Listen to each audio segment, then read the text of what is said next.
আসসালামু আলাইকুম রহমতুল্লাহি ওবারাকাতু। জিকির আমল অত্যন্ত দামি আমল। জিকির আমল কখনো বিফলে যায় না। আসসালামু আলাইকুম রহমতুল্লাহি ওবারাকাতু।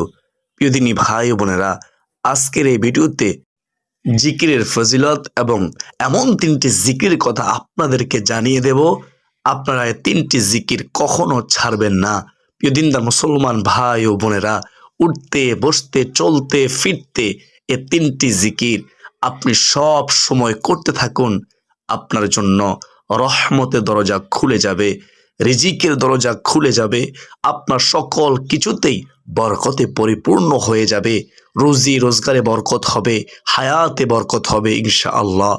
আপনার সকল কাজে আল্লাহ তাআলার গায়বী সাহায্য আসবে। দুনিয়া ও আখিরাতের ভরপুর কল্যাণ অর্জন হবে ইনশাআল্লাহ। প্রিয় দিনদার মুসলমান ভাই ও বোনেরা, আমি নিশ্চিত আজকের এই জিকিরের আমলের আলোচনাটি আপনার আমার মোড় ঘুরিয়ে দিবে ইনশাআল্লাহ। তাই ধৈর্য ধরে ভিডিওটি দেখার ও শোনার জন্য অনুরোধ করছি। কোরআনিক ট্রিটমেন্ট ওয়ান ইউটিউব চ্যানেলের সুপ্রতিনি ভাই বোনেরা, তাহলে মূল আলোচনা শুরু করা যাক। হযরত আব্দুল্লাহ ইবনে বশর রাদিয়াল্লাহু তাআলা আনহু তিনি বলেন, নবীজির কাছে এসে এক লোক বলল, আমার জন্য ইসলামের শরীয়তের বিষয়াদিগুলো অতিরিক্ত হয়ে গিয়েছে, সুতরাং আমাকে এমন একটি বিষয় জানান যা আমি মজবুতভাবে আমল করতে পারি। তখন নবীজি সাল্লাল্লাহু আলাইহি ওয়াসাল্লাম ওই লোককে বললেন, তুমি সদা সর্বদা জিকির করো, তোমার জিহ্বা যেন আল্লাহ তাআলার জিকিরের দ্বারা সিক্ত থাকে। নবীজি কি বললেন? নবীজি সাল্লাল্লাহু আলাইহি ওয়াসাল্লাম তিনি লোকটিকে বলেছিলেন আল্লাহ তাআলার জিকির করতে, জিকিরের আমলের কথা বললেন, তুমি সদা সর্বদাই আল্লাহ তাআলার জিকির করবে। কোরআন ট্রিটমেন্ট ওয়ান ইউটিউব চ্যানেল সুপ্রদিনী ভাই বোনেরা, আশা করি সকলে বুঝতে পেরেছেন জিকিরের আমল কত দামি আমল। সুবহানাল্লাহ। হযরত আবু সাঈদ আল খুদরি রাদিয়াল্লাহু তাআলা আনহু তিনি বলেন, রাসূলুল্লাহ সাল্লাল্লাহু আলাইহি ওয়াসাল্লামকে প্রশ্ন করা হলো। কি প্রশ্ন করা হলো? কিয়ামতের দিন আল্লাহ তাআলার নিকট বান্দাদের মধ্য থেকে কে মর্যাদায় সবচেয়ে উত্তম হবে, সর্বোত্তম হবে? নবীজি তখন বললেন, আল্লাহ তাআলার অধিক জিকিরকারীগণ। সুবহানাল্লাহ। কোরআন ট্রিটমেন্ট ওয়ান ইউটিউব চ্যানেল সুপ্রতিনি ভাই বোনেরা, হযরত আবু দারদা রাদিয়াল্লাহু তাআলা আনহু তিনি বলেন, নবীজি সাল্লাল্লাহু আলাইহি ওয়াসাল্লাম বলেছেন, আমি তোমাদেরকে অধিক উত্তম কাজ সম্পর্কে জানাবো না, যা তোমাদের মনিবের নিকট সবচেয়ে পবিত্র, তোমাদের সম্মানের দিক থেকে সবচেয়ে উঁচু, স্বর্ণ রৌপ্য দান খয়রাত করার চেয়ে অধিক দামি, বেশি ভালো, এবং তোমাদের শত্রুর মোকাবেলায় অবতীর্ণ হয়ে তাদেরকে হত্যা করা কিংবা শহীদ হওয়া থেকে উত্তম। সুবহানাল্লাহ। সাহাবায়ে কেরাম বললেন, ইয়া রাসূলুল্লাহ, নবী গো, হ্যাঁ আমাদেরকে জানিয়ে দিন, বলে দিন, আপনি আমাদেরকে বলে দিন। তখন নবীজি সাল্লাল্লাহু আলাইহি ওয়াসাল্লাম বললেন, ও আমার সাহাবীরা শোনো, সেটি হলো মহান আল্লাহ তাআলার জিকির। সুবহানাল্লাহ। প্রিয় দিনদার মুসলমান ভাই বোনেরা, হাদিসে নবীজি সাল্লাল্লাহু আলাইহি ওয়াসাল্লাম আল্লাহ তাআলার জিকিরের কথা বলেছেন।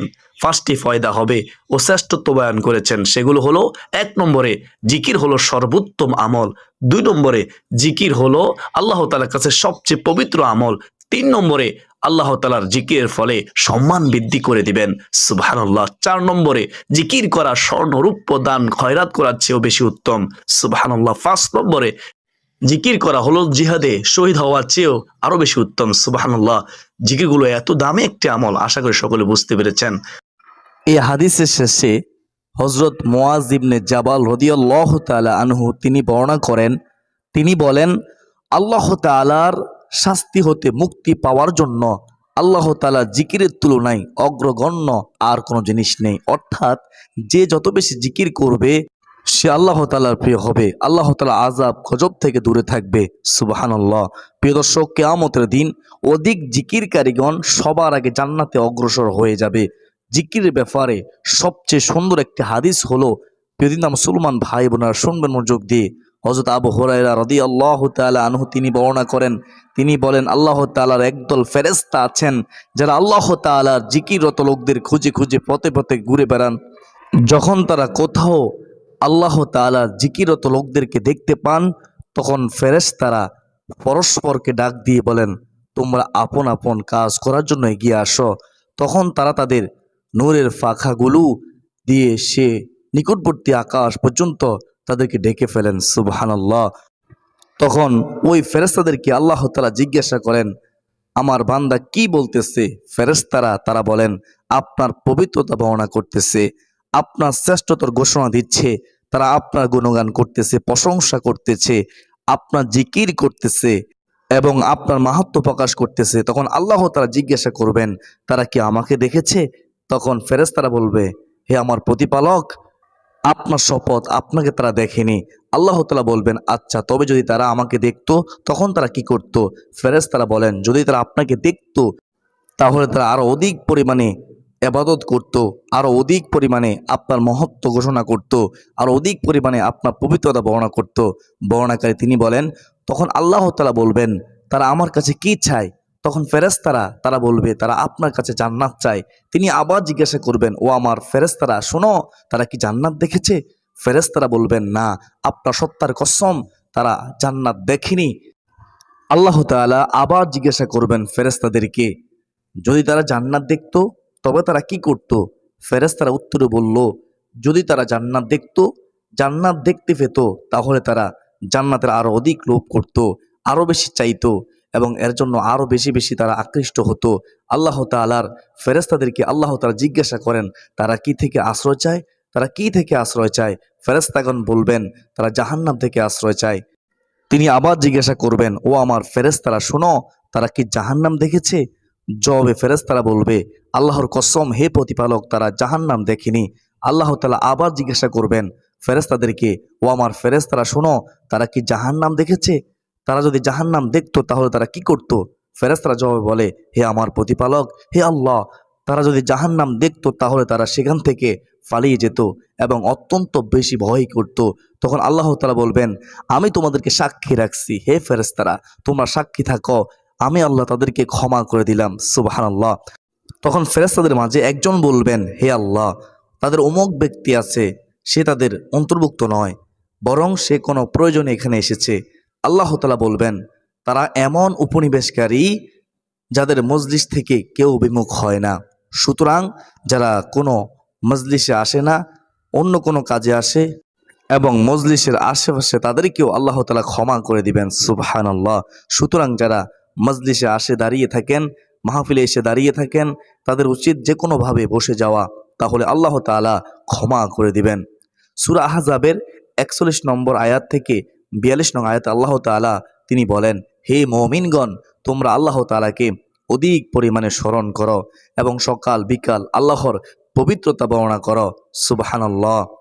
কোরআন ট্রিটমেন্ট 1 ইউটিউব চ্যানেল সুপ্রতিনি ভাই বোনেরা, চাইলে নাটক, সিনেমা, গান, অন্য কিছু দেখতে পারতেন, কিন্তু আপনারা আপনাদের মূল্যবান সময়টুকু ব্যয় করে এই জিকির আমল শেখার জন্য আলোচনাটি শুনতেছেন, দেখতেছেন।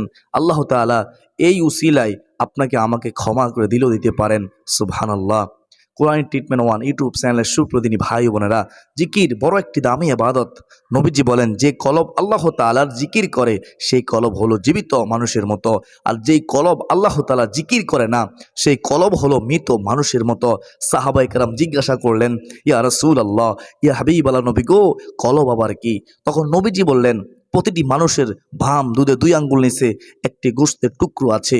ওই গোশতের টুকরো যদি ভালো হয় পুরো মানুষটা ভালো হয়ে যায়, আর যদি ওই গোশতের টুকরো যদি খারাপ হয় পুরো মানুষটাই খারাপ হয়ে যায়।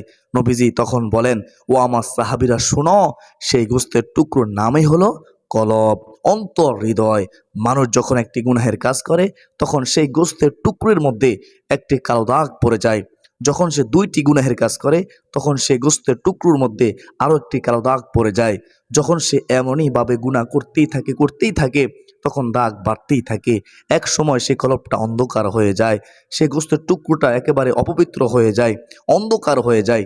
প্রিয় দর্শক, সাহাবায়ে কেরাম নবীজিকে প্রশ্ন করলেন, ইয়া রাসূলুল্লাহ, ইয়া হাবিবাল্লাহ, নবী গো, গোশতের টুকরো আবার কিভাবে পবিত্র করতে হয়? তখন নবীজি বললেন, যখন কোনো ব্যক্তি আল্লাহ তাআলার নামের উপর জিকির করে তখন সে জিকিরের ধাক্কায় গোশতের টুকরোটা পরিষ্কার পরিচ্ছন্ন হয়ে যায়। সেই কলবটা পরিষ্কার পরিচ্ছন্ন হয়ে যায়। সুবহানাল্লাহ। সেই গোস্তের টুকরোর মধ্যে শয়তান আর বসতে পারে না। তাই প্রিয় দর্শক, যতদিন বাঁচবেন প্রতিদিন শত ব্যস্ততার মাঝেও এ 3টি জিকির করা কখনো ভুলবেন না। চেষ্টা করবেন এই 3টি জিকির করার। যদি করতে পারেন নিয়মিত এই জিকিরগুলো মনে রাখবেন। এই জিকির উসিলায় কিয়ামতের মাঠে বিনা হিসেবে আপনাকে জান্নাত দিলেও দিতে পারেন। মহান আল্লাহ তাআলা আপনাদেরকে আমাদেরকে সেই আমল করা জিকিরগুলো করার তৌফিক দান করুন। সুবহানাল্লাহ, আল্লাহুম্মা আমিন। এখন শুনুন কোন 3টি জিকির। 1 নম্বরে যে জিকিরের কথা বলবো সে জিকিরটি হলো হযরত আবু হুরায়রা রাদিয়াল্লাহু তাআলা আনহু তিনি বলেন, কোনো বান্দা যদি একনিষ্ঠতার সঙ্গে দিল থেকে মন থেকে আল্লাহ তাআলাকে বিশ্বাস রেখে লা ইলাহা ইল্লাল্লাহ বলবে, তার জন্য আকাশের সকল দরজা খুলে দেওয়া হবে। অতএব উক্ত কালিমা আরশে আজিম পর্যন্ত পৌঁছে যায় যতক্ষণ না তার গুনাহ ক্ষমা করা হয়। সুবহানাল্লাহ। লা ইলাহা ইল্লাল্লাহ এমন একটি জিকির যা সব সময় পড়া যায়, ঠোঁট নাড়ানো ছাড়াও পড়া যায়, মানুষের সামনে বসে থাকলেও বসে বসে পড়া যায়। এই জিকিরটি করতে পারবেন, একেবারে সহজ, কেউ বুঝতে পারবে না। আল্লাহ তাআলাকে খুশি করার জন্য পড়বেন, তাহলে আসমানের সকল দরজা আপনার জন্য খুলে যাবে। সুবহানাল্লাহ। আপনারা সকাল সন্ধ্যায় নিয়মিত এই জিকিরটি করবেন।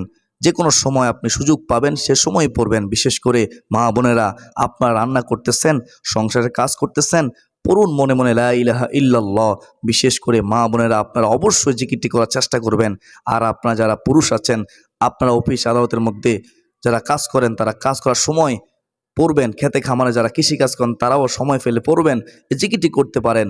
অনেক ফজিলতপূর্ণ একটি জিকির। দিনদার মুসলমান ভাই বোনেরা, হাদিসের মধ্যে এসেছে যদি এক পাল্লা লা ইলাহা ইল্লাল্লাহ রেখে দেওয়া হয় আর আরেক পাল্লার মধ্যে আল্লাহ তাআলার সৃষ্টিকুল 7 আসমান 7 জমিনকে রেখে দেওয়া হয়, তারপরেও লা ইলাহা ইল্লাল্লাহ জিকির সবচেয়ে বেশি ওজন হবে। প্রিয় দর্শক, আমরা এই জিকিরটি করার চেষ্টা করব ইনশাআল্লাহ। আল্লাহ তাআলা যেন এই জিকিরটি আমাদেরকে করার তৌফিক দান করেন, আমিন। তারপর 2 নম্বর যে জিকিরের কথা বলবো শুনেন, সে জিকিরটি হলো ইবনে ওমর রাদিয়াল্লাহু তাআলা আনহু তিনি বলেন, একদিন আমরা রাসূলুল্লাহ সাল্লাল্লাহু আলাইহি ওয়াসাল্লামের সঙ্গে নামাজ পড়তেছিলাম। সেই সময়ে লোকদের মাঝে হতে এক লোক বলে উঠল, আল্লাহু আকবার কাবীরা, আলহামদুলিল্লাহি কাসীরা ওয়া সুবহানাল্লাহি বুকরাতাও ওয়া আসীলা। আবার বলতেছি শুনেন, আল্লাহু আকবার কাবীরা, আলহামদুলিল্লাহি কাসীরা ওয়া সুবহানাল্লাহি বুকরাতাও ওয়া আসীলা। তখন নবীজি সাল্লাল্লাহু আলাইহি ওয়াসাল্লাম বললেন, এই বাক্যটি, এই জিকিরটি, এই দোয়াটি কে বলেছে? উপস্থিত লোকদের মাঝে এক লোক বলল, আমি ইয়া রাসূলুল্লাহ, ইয়া রাসূলুল্লাহ আমি বলেছি। তখন রাসূলুল্লাহ সাল্লাল্লাহু আলাইহি ওয়াসাল্লাম তিনি বলেন, এই দোয়ায় আমি এতই আশ্চর্য হয়ে গিয়েছি যে এই বাক্যগুলোর জন্য আকাশের দরজাগুলো আল্লাহ তাআলা খুলে দিয়েছেন। সুবহানাল্লাহ। ইবনে ওমর রাদিয়াল্লাহু তাআলা আনহু তিনি বলেন, আল্লাহ রাসূলুল্লাহ সাল্লাল্লাহু আলাইহি ওয়াসাল্লাম এর কাছ থেকে যখন আমি এই কথা শুনেছি, শোনার পর থেকে কখনো এই দোয়া পাঠ করা পরিহার করিনি। সুবহানাল্লাহ। আল্লাহু আকবার কাবীরা, আলহামদুলিল্লাহি কাসীরা ওয়া সুবহানাল্লাহি বুকরাতাও ওয়া আসীলা। প্রিয় দর্শক, এখন আমরা 3 নম্বর জিকির সম্পর্কে জানবো। 3 নম্বর জিকিরটি হলো আস্তাগফিরুল্লাহ। এটা একটি জিকির, এটা একটি আমল।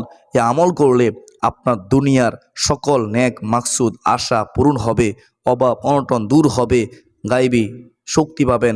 যেমন সূরা হুদের মধ্যে আল্লাহ তাআলা বলেন, হে আমার কওম, তোমাদের পালনকর্তার কাছে তোমরা ক্ষমা প্রার্থনা করো, ক্ষমা চাও, অতঃপর তারই প্রতি মনোনিবেশ করো। তিনি আসমান থেকে তোমাদের উপর বৃষ্টি দ্বারা প্রেরণ করবেন এবং তোমাদের শক্তির উপর আরও শক্তি আল্লাহ তাআলা বৃদ্ধি করবেন। তোমরা কিন্তু অপরাধীর মতো বিমুখ হয়ে যেও না। সুতরাং যে কোনো কাজে মনে প্রাণে ইস্তিগফার করুন, সে কাজে আর ক্লান্তি অনুভব হবে না, কষ্ট অনুভব হবে না, দুঃখ অনুভব হবে না, কারণ আল্লাহ তাআলা শক্তি বাড়িয়ে দিবেন ইনশাআল্লাহ। এই ইস্তিগফার দ্বারা মনের শান্তি আসে। আল্লাহ তাআলা আরও বলেন, আর যারা বিশ্বাস স্থাপন করে এবং তাদের অন্তর আল্লাহ তাআলা জিকির দ্বারা প্রশান্তি লাভ করে, জেনে রেখো আল্লাহ তাআলা জিকির দ্বারাই অন্তরসমূহ শান্তি পায়। সুবহানাল্লাহ। আর যাদের হৃদয় প্রশান্তি হয়ে যায় তাদের জন্য আল্লাহ তাআলা সূরা ফজরের মধ্যে সুসংবাদ দিয়ে বলেন, তুমি তোমার পালনকর্তার নিকট ফিরে যাও এবং সন্তুষ্ট ও সন্তোষভাজন হও। বলুন না সুবহানাল্লাহ। আল্লাহ তাআলা আরও বলেন, অতঃপর আমার বান্দাদের অন্তর্ভুক্ত হয়ে যাও এবং আমার জান্নাতে প্রবেশ করো। মহান আল্লাহ তাআলা বলেন, সুতরাং জিকির করলে অন্তরে প্রশান্তি আসে, অন্তরে শান্তি আসে। জিকির করলে আল্লাহ তাআলা খুশি হয়, জিকির করলে আল্লাহ তাআলা জান্নাতের সুসংবাদ দিয়েছেন। সুবহানাল্লাহ। প্রিয় দিনদার মুসলমান ভাই বোনেরা, তিনটি জিকির অর্থাৎ ১ নম্বরে লা ইলাহা ইল্লাল্লাহ, ২ নম্বরে আল্লাহু আকবার কাবীরা ওয়া আলহামদুলিল্লাহি কাসীরা ওয়া সুবহানাল্লাহি বুকরাতাও ওয়া আসীলা, ৩ নম্বরে আস্তাগফিরুল্লাহ। এই জিকিরগুলো, এই আমলগুলো করবেন ইনশাআল্লাহ।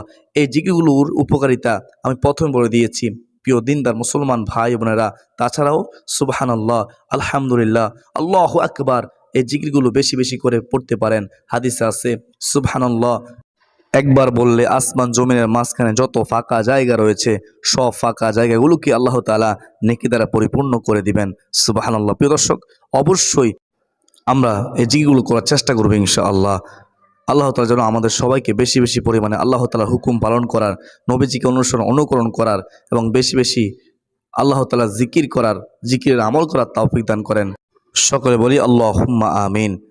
কোরআন ট্রিটমেন্ট 1 ইউটিউব চ্যানেল সুপ্রদিনী ভাই বোনেরা, এই জিকিরগুলো করবেন। এই জিকিরগুলো করলে সম্মান বৃদ্ধি হয়, এই জিকিরগুলো করলে কলব জীবিত হয়, এই জিকিরগুলো করলে গুনাহ মাফ হয়, এই জিকিরগুলো করলে সম্মানিত হয়, এই জিকিরগুলো করলে অভাব অনটন দূর হয়, এই জিকিরগুলো করলে মরা কলব জীবিত হয়, ইমানে মৃত্যু হয়, আল্লাহ তাআলা ও রাসূল সাল্লাল্লাহু আলাইহি ওয়াসাল্লাম খুশি হয়। তাই আমরা সব সময় এই জিকির করার চেষ্টা করব ইনশাআল্লাহ। আমি মনে করি যেহেতু আজকের এই গুরুত্বপূর্ণ ভিডিওটি আপনারা শুনেছেন, আপনারা বুঝতে পেরেছেন এবং আপনারা শেয়ার করেও দিবেন ইনশাআল্লাহ। আপনি বিশ্বাস করুন, আপনার একটি মাত্র শেয়ারে অসংখ্য মানুষ এই 3টি জিকির সম্পর্কে জানবে, 3টি জিকির করবে, আপনিও সওয়াবের ভাগীদার হবেন ইনশাআল্লাহ। আল্লাহ তাআলা আমাকে, আপনাকে, আমাদের সবাইকে বেশি বেশি জিকির করার তৌফিক দান করুন। সকলে বলি আল্লাহুম্মা আমিন। আজকের দিন এ পর্যন্তই। সকলে সুস্বাস্থ্য কামনা করে বিদায় নিচ্ছি। ওয়া মা আলাইনা ইল্লাল বালাগ। আসসালামু আলাইকুম ওয়া রাহমাতুল্লাহি ওয়া বারাকাতুহু।